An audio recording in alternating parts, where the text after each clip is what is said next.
উত্তম চরিত্র।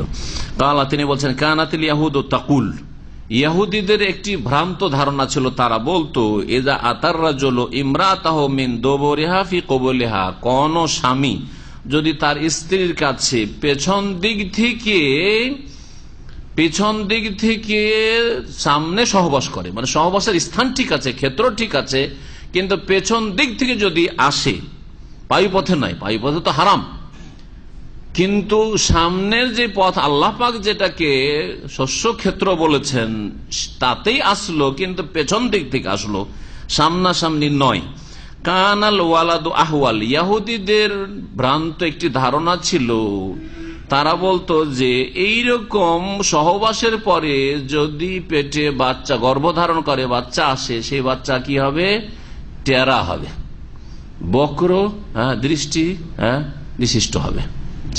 টেরা বুঝেন তো না, সহজ ভাষা বুঝেন, টেরা টেরা, চোখ টান থাকবে, হয়তো এদিকে টান থাকবে না, এদিকে টান থাকবে, টেরা।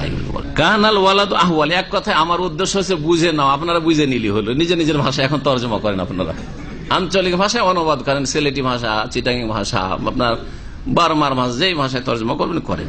আহওয়াল, হাউল মানে হচ্ছে বাঁকা, চোখ বাঁকা হয়ে যায়, আহওয়াল ওই ব্যক্তি। ফানাজালাত, তখন আল্লাহ পাক আয়াত নাযিল করলেন যে এটা ভুল কথা, ইহুদিদের ধারণা ভুল। নিসাউকুম হারসুল লাকুম, তোমাদের স্ত্রীরা তোমাদের শস্য ক্ষেত্র, তোমাদের ক্ষেত স্বরূপ। আপনার জমিতে চাষাবাদ শুরু করবেন, জমির পশ্চিম দিকে থেকে করবেন না পূর্ব দিকে না উত্তর দক্ষিণ থেকে, আপনার ইচ্ছা। কারো বলার আছে? না, কারো বলার নেই। ফাতু হারসাকুম আন্না শেতুম, সুতরাং তোমরা তোমাদের খেতে আগমন করো, আন্না শেতুম, যেখান দিয়েই চাও, যেই দিক থেকে চাও। আন্না শেতুম মানে কাইফা শেতুম, যেমন ভাবে চাও, আসলে যেমন ভাবে চাও। আইনা সেতুম না, আইনা মানে যেখানে, যেখানে মানে তাহলে ক্ষেত্র আলাদা হয়ে যায় না, ক্ষেত্র আলাদা হলে চলবে না, ক্ষেত্র মাত্র একটি, দ্বিতীয় কোনো ক্ষেত্র নেই। একটি হচ্ছে শস্য ক্ষেত, দ্বিতীয় কোনো শস্য ক্ষেত না স্ত্রীর ক্ষেত্রে। বুঝছেন না? বুঝছেন না কথা? বুঝছেন না? কারণ বিষয়গুলি বোঝা জরুরি।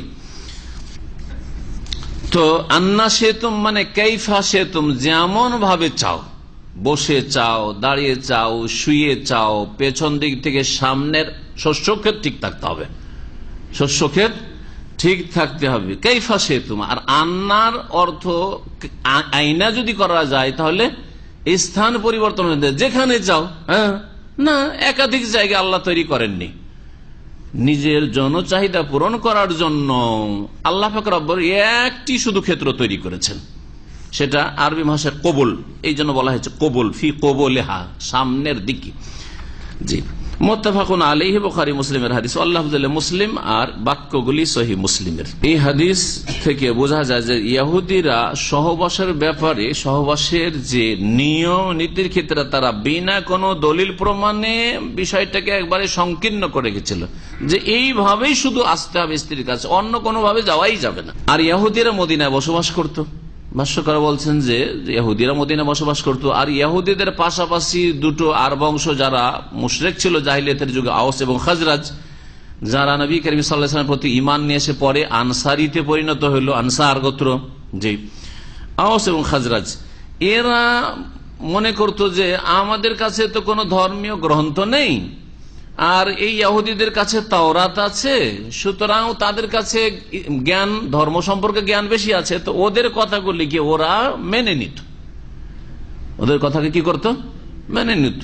স্বাভাবিক, দুটো যদি সম্প্রদায় কোথাও বসবাস করে আল্লাহর জমিনে, তো যারা একটু সিনিয়র তাদের কাছে যারা জুনিয়র তারা নতি স্বীকার করে, ঠিক না?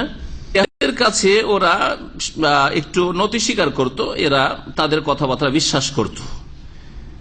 আর ইহুদিদের এই ধারণাই ছিল যে সহবাস যদি পেছন দিক থেকে সামনে করা হয় তাহলে তাতে টেরা ছেলে পয়দা হবে। আল্লাহ পাক রব্বুল আলামিন এর খণ্ডন করলেন এবং সাহাবায়ে কেরামদেরকে আল্লাহ পাক অনুমতি দিলেন যে তোমাদের স্ত্রীরা তোমাদের ক্ষেত, সুতরাং যে কোনো নিয়মে তোমরা সহবাস করতে পারো, অসুবিধা নাই, কিন্তু জায়গা একটি না একাধিক। এই হাদিসে ইহুদিদেরকে মিথ্যুক প্রমাণ করা হয়েছে এবং তাদের এই কথাকে বাতিল ঘোষণা করা হয়েছে। ওয়া আন্নার রাজুল আল্লাহু আন ইউজামিয়া যাওজাতাহু আলা আইয়ি হাইয়াতিন ওয়া শাকলিন কানা, আর স্বামীর জন্য স্ত্রীর সাথে সহবাস করা যে কোনো নিয়মে জায়েজ রয়েছে সামনে পিছনে দাঁড়িয়ে বসে কায়মাতান জালেসাতান। ভাষ্যকার বলছেন মা দামা যালিক ফিল কবুল, যতক্ষণ পর্যন্ত ক্ষেত্র ঠিক রয়েছে, একটি রয়েছে। আর এইরকম বিভিন্ন রকম ভাবে সহবাস করলে ছেলে এইরূপ হবে, ওইরূপ হবে, এইরকম হয়ে যাবে, ওইরকম হয়ে যাবে, এগুলি কথা ভ্রান্ত কথা, এগুলি কোনো সায়েন্টিফিক কথা নয়, আর এগুলি শরীয়তীয় কথা না। আমরা শরীয়তকে বিশ্বাস করব, আর তারপরে যদি যারা বিশেষজ্ঞ তারা যদি বলে মেডিকেল সায়েন্সে, তাহলে সেটা আলাদা কথা, কিন্তু তাও বলে না। এই কথাই ভাষ্যকার এখানে বলেছেন যে এতে নবী করিম সাল্লাল্লাহু আলাইহি সাল্লামের মেডিকেল প্রমাণ হয়। নবী সাল্লাল্লাহু আলাইহি সাল্লাম যে ডাক্তারদের বড় ডাক্তার ছিলেন, হ্যাঁ, বড় হাকিম ছিলেন, এতে কোনো সন্দেহ নাই। এবং এতে নবী করিম সাল্লাল্লাহু আলাইহি সাল্লামের মুজিজা রয়েছে, মুজিজা, অলৌকিকত্ব। এখানেই আজকের আলোচনা শেষ করছি। আল্লাহ পাক রব্বুল আলামিন যেন আমাদেরকে কোরআন এবং হাদিস জানার, মানার, পালন করার তৌফিক দান করেন।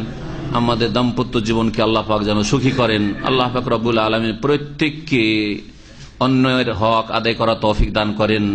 ভাইদেরকে বোনদের হক আদায় করা তৌফিক দান করেন, বোনদেরকে ভাইদের তাদের স্বামীদের হক আদায় করা তৌফিক দান করেন। আল্লাহ পাক রব্বুল আমাদেরকে পাক পবিত্র জীবন দান করেন। আল্লাহ পাক দুনিয়াতেও সুখী করেন, আখিরাতেও সুখী করেন, জাহান্নাম থেকে রক্ষা করেন, জান্নাতুল ফিরদৌস নসিব করেন। আমিন। সাল্লাল্লাহু আলা নবিয়িনা মুহাম্মদ ওয়া আলা আলিহি ওয়া সাহবিহি আজমাইন।